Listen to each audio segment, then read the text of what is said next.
Assalamualaikum warahmatullahi wabarakatuh. Selamat pagi anak-anak.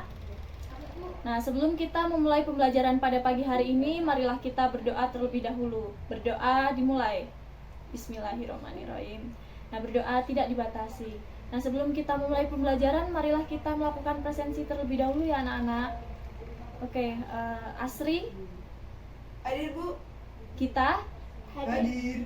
Nadisa. Hadir Bu. Yogi. Hadir.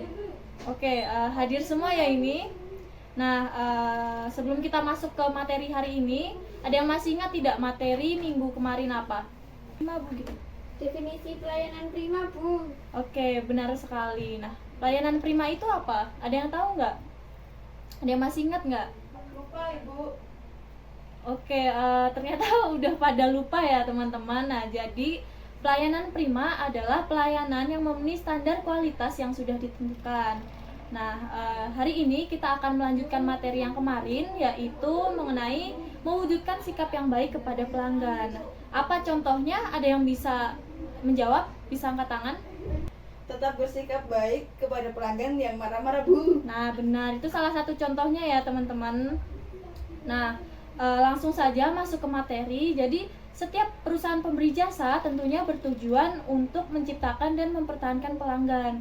Salah satu cara dalam menciptakan dan mempertahankan pelanggan adalah dengan melaksanakan pelayanan prima berdasarkan konsep A3.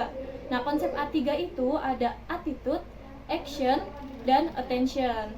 Nah, kalau kita melihat di sektor swasta, banyak perusahaan yang melakukan konsep pelayanan prima, tapi pelanggan masih mengalami kesulitan dalam mengevaluasi kualitas layanan yang telah diberikan perusahaan. Nah, sulitnya pelanggan dalam mengevaluasi kualitas dari layanan mendorong berbagai perusahaan bisnis berorientasi kepada kepuasan pelanggan. Nah, dengan demikian dibutuhkan komitmen dan tindakan nyata dalam memberikan pelayanan prima kepada pelanggan. Nah, mewujudkan sikap yang baik kepada pelanggan adalah kunci membangun hubungan yang kuat dan berkelanjutan dalam bisnis. Nah, ada beberapa cara dalam kita mewujudkan sikap yang baik kepada pelanggan.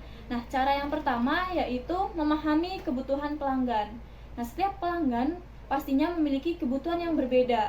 Nah, penting untuk mendengarkan pelanggan dengan baik, memahami kebutuhan mereka, dan menyediakan solusi yang sesuai. Nah, ini melibatkan mengajukan pertanyaan yang tepat dan mengambil waktu untuk benar-benar memahami situasi yang dialami oleh pelanggan.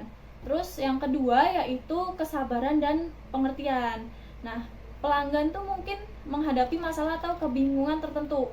Nah, bisa saja mereka merasa frustasi. Nah, dalam situasi seperti ini penting untuk tetap sabar dan memperhatikan dan memberikan pengertian.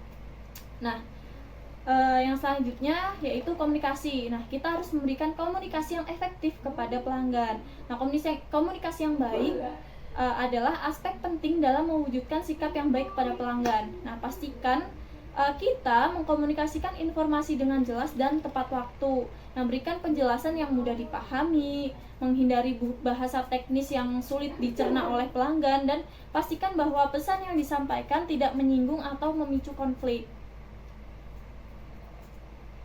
Selanjutnya yaitu menjaga komitmen. Nah, penting untuk menjaga komitmen terhadap pelanggan. Jika kita berjanji untuk melakukan sesuatu, pastikan untuk memenuhi janji tersebut. Nah, hal itu akan membantu membangun kepercayaan dan kredibilitas dengan pelanggan. Nah, selanjutnya yaitu memprioritaskan kepuasan pelanggan. Nah, jadikan kepuasan pelanggan sebagai prioritas utama dalam bisnis kita. Jangan hanya fokus pada penjualan aja, tapi juga pada pengalaman pelanggan secara keseluruhan. Nah, bekerja keras untuk memenuhi harapan pelanggan dan memberikan layanan yang melebihi ekspektasi mereka.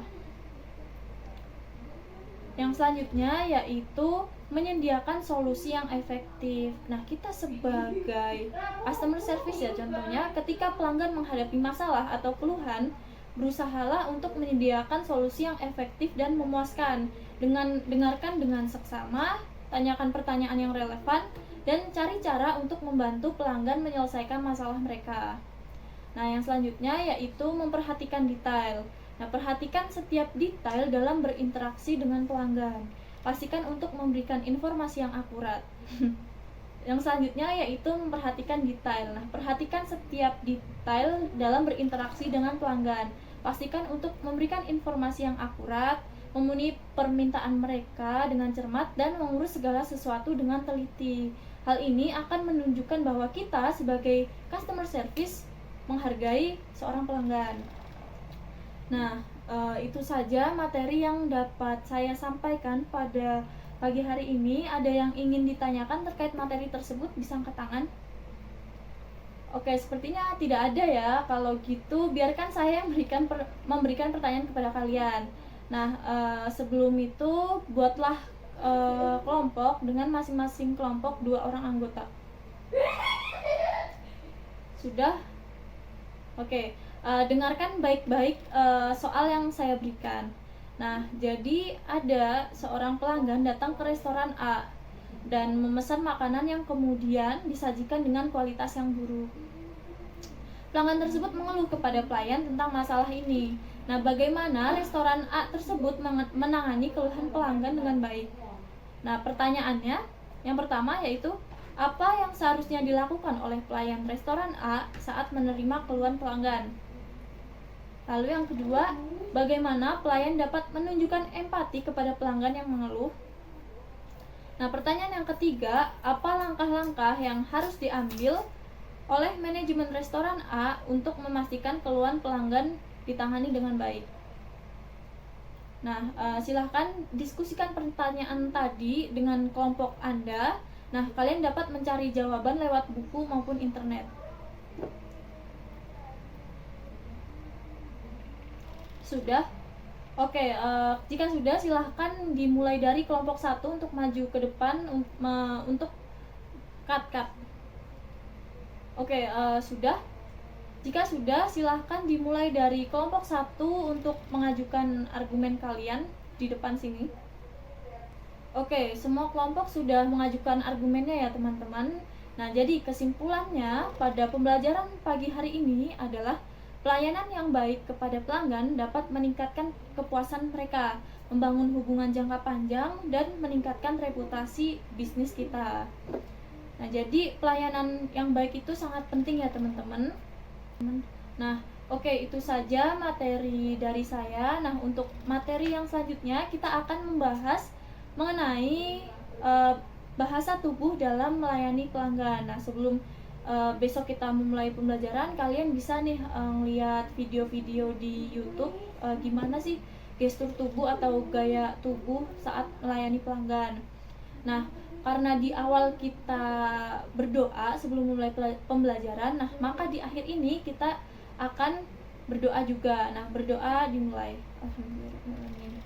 Berdoa tidak dibatasi. Baik, terima kasih. Wassalamualaikum warahmatullahi wabarakatuh. Selesai, bro.